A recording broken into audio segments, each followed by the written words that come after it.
Jika melaut, saya berangkat 10 atau 12 hari baru kemudian pulang. Perjalanan yang ditempuh sejauh 60 mil, bahkan lebih.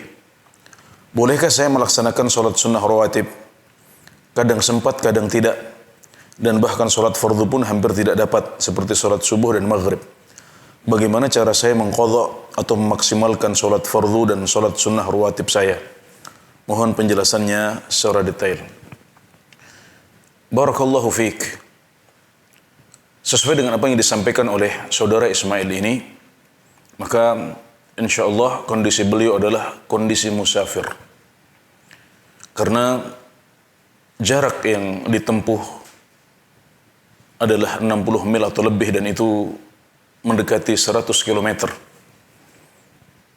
Dan itu melebihi batas safar menurut jumhurul ulama atau sebagian besar ulama.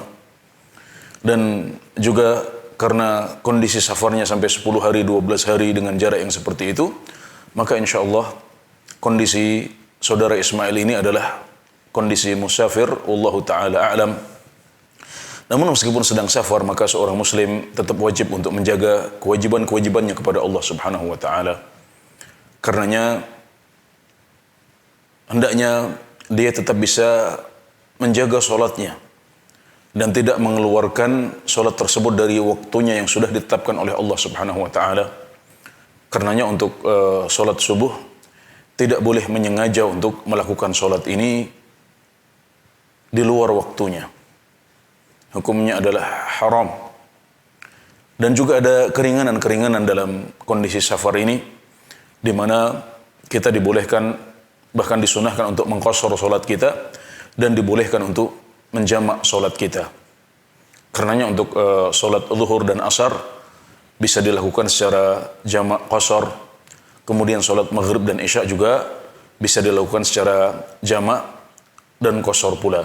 Ini adalah keringanan yang bisa diambil oleh saudara Ismail dalam perjalanannya mencari ikan. Jadi untuk sholat zuhur dan asar, kemudian maghrib dan isya ada kelonggaran.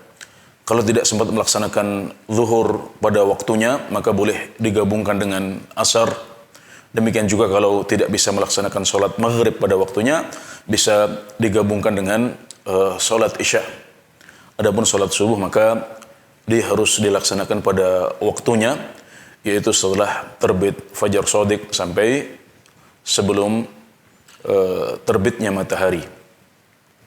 Adapun untuk salat sunnah rawatib, maka dalam kondisi safar yang dilakukan oleh Nabi Muhammad SAW adalah salat sunnah qabliyah subuh saja. Ini yang tidak ditinggalkan oleh Rasulullah SAW, baik dalam kondisi safar maupun dalam kondisi muqim. Dan salat sunnah yang lain boleh dilakukan, ya, yang selain rawatib ya bisa dilakukan kalau kita sempat untuk melakukannya. Jadi sehubungan dengan qadha, maka kalau seandainya karena suatu perkara saudara tidak bisa menjalankan sholat pada waktunya, maka hendaknya segera mengqadha kapan ingat dan kapan bisa melaksanakan sholat qadha itu. Adapun untuk sholat yang sunnah, maka yang perlu diqadha adalah qabliyah subuh saja jika kita memiliki waktu untuk melakukannya. Dan kalau kita tidak sempat untuk mengqadha qabliyah subuh tersebut, maka tidak apa-apa karena hukumnya adalah sunnah saja dan tidak wajib. Ya, demikian wallahu taala alam. Semoga bisa memberikan tambahan ilmu kepada saudara Ismail, dan kami doakan semoga Allah subhanahu wa ta'ala memudahkan Anda untuk senantiasa beribadah kepada Allah subhanahu wa ta'ala meskipun dalam keadaan melaut yang bisa memakan waktu yang berhari-hari. Barakallahu fiik. Demikian wallahu ta'ala a'lam. Wa sallallahu ala nabiyyina Muhammad wa ala alihi wa sahbihi wa sallam.